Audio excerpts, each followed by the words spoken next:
وہ جاسوس انہیں اس کی قیامگاہ تک لے گئے۔ کہا، ہم نے وہاں ایک عجیب و غریب منظر دیکھا، ایک چونکا دینے والا منظر دیکھا۔ یہ چوپایا جو ہمیں لے گیا اس شخص کے پاس، اس کی قیامگاہ کے طرف۔ ہم نے وہاں ایک عجیب و غریب منظر دیکھا۔ یہ چوپایا جو ہمیں لے گیا اس شخص سے ملوانے، وہ شخص عجیب خلقت شخص تھا، اس کا قد بہت بڑا تھا۔ اس قد کا آدمی ہم نے پہلے نہ دیکھا تھا۔ وہ قد کے اعتبار سے بہت بڑا آدمی تھا۔ ایک تو اس کی خلقت عجیب، اوپر سے حالت بھی بہت عجیب تھی۔ کہا، کیا مطلب ہے؟ کہا، دیکھ کہ وہ اتنی عظیم جسامت والا آدمی، وہ بہت بے پناہ سختی کے ساتھ بندھا ہوا تھا، جکڑا ہوا تھا۔ اس طرح جکڑا ہوا تھا وہ آدمی کہ اس کے ہاتھ گردن کے ساتھ بندھے ہوئے تھے۔ اس طرح جکڑا گیا تھا کہ اس کے گھٹنوں ٹخنوں کے درمیان بیڑیاں تھیں۔ وہ شخص مخاطب ہوا، کون ہو تم لوگ؟ یہ افراد بولے، ہم عرب کے رہنے والے ہیں، سمندری جہاز میں تھے کہ بھٹک گئے، 30 دن تک بھٹکتے رہے، ابھی جزیرے پر پہنچے ہیں، یہاں یہ چوپایا ملا، بولا میں جاسوس ہوں، تمہارے پاس لے آیا ہے۔ یہ شخص مزید ان سے مخاطب ہوتا کہ اتنے میں ان لوگوں نے پوچھا، کون ہو تم کون ہو؟ وہ بیڑیوں سے بندھا ہوا عجیب خلقت شخص کہتا ہے کہ میں دجال ہوں۔ اب دجال ان سے مزید سوالات کرتا ہے۔ کون سے سوال کرتا ہے؟ آئیے جان لیتے ہیں۔ دجال اب ان سے مزید کچھ باتیں معلوم کرتا ہے۔ وہ کہتا ہے کہ میرے سوالوں کا کچھ جواب دو۔ وہ افراد کہتے ہیں، ہاں دیں گے۔ دجال پوچھتا ہے کہ مجھے بتاؤ کہ نقل بیسان کے متعلق بتاؤ۔ کہا، اس پر پھل لگ گیا ہے۔ آسان الفاظ میں بتاؤں، یعنی نقل بیسان ایک جگہ کا نام ہے۔ وہ دجال ایک جگہ کے متعلق پوچھ رہا ہے، اس کی کیفیت پوچھ رہا ہے کہ کیا اس پر پھل لگ گئے ہیں؟ تو وہ کہتے ہیں، ہاں بس قریب ہی ہیں، بس لگنے ہی والا ہے اس پر پھل۔ کہا، اچھا۔ اگلا سوال پوچھا کہ بحیرہ طبرہ میں پانی ہے، یعنی ایک اور جگہ کے متعلق پوچھا، ایک اور جگہ کا احوال پوچھا۔ کہا، بحیرہ طبرہ میں پانی ہے۔ ہم نے کہا، اس میں بہت زیادہ پانی ہے۔ دجال نے کہا، اچھا، قریب ہے کہ اس کا پانی ختم ہو جائے گا۔ اگلا سوال پوچھا، یہ بتاؤ کہ زکر چشمہ میں پانی ہے۔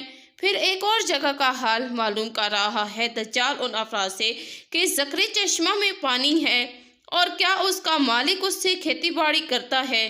ہم نے جواب دیا، اس میں بہت پانی ہے، اس کا مالک کھیتی باڑی بھی کرتا ہے۔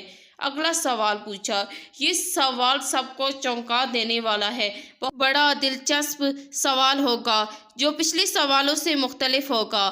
کہا، مجھے یہ بتاؤ، مجھے امیوں کے نبی کے بارے میں بتاؤ کہ انہوں نے کیا کیا کیا ہے، یعنی سرکار دو عالم صلی اللہ علیہ وآلہ وسلم کے بارے میں پوچھ رہا ہے وہ دجال کہ مجھے امیوں کے نبی کے بارے میں بتاؤ، انہوں نے کیا کیا کیا ہے۔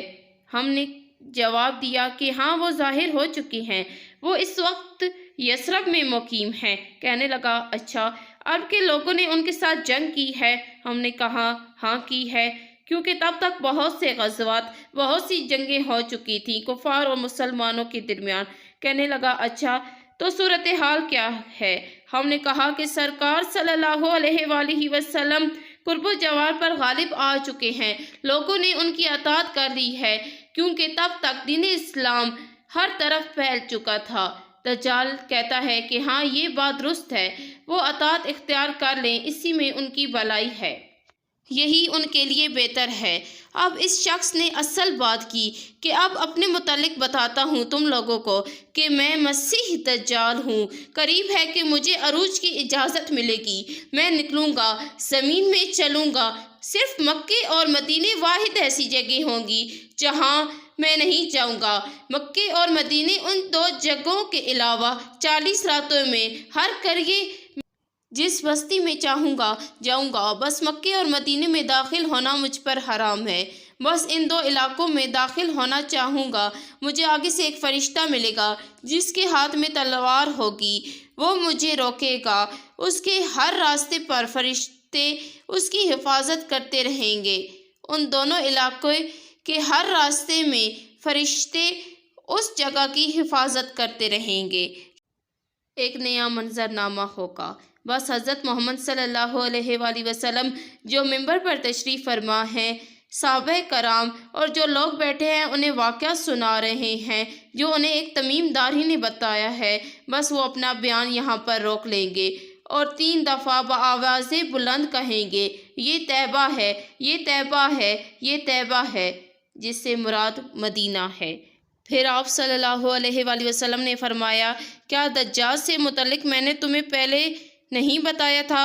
وہ کہیں گے، جی یا رسول اللہ صلی اللہ علیہ وآلہ وسلم آپ نے بتایا تھا۔ تو کہا، آج یہ بتاؤ کہ وہ مشرق کی جانب میں ہے، وہ مشرق کی جانب میں موجود ہے، اور سرکار دو عالم صلی اللہ علیہ وآلہ وسلم اپنے ہاتھوں سے مشرق کی جانب اشارہ کر کر کہیں گے کہ دجال مشرق میں موجود ہے۔ کچھ روایات سے معلوم ہوتا ہے کہ دجال آج بھی مشرق میں موجود ہے۔ بس یہاں پر ہی آج کی ویڈیو ختم کرتے ہیں۔ اگر آپ کو آج کی ویڈیو پسند آئی ہے تو میرے چینل کو لائک کریں، شیئر کریں، زیادہ سے زیادہ سبسکرائب کریں۔ میں ملوں گی جلد ہی کسی دوسری ویڈیو میں کچھ نئے موضوعات کے ساتھ۔ تب تک کے لیے وآخر دعوانا ان الحمدللہ رب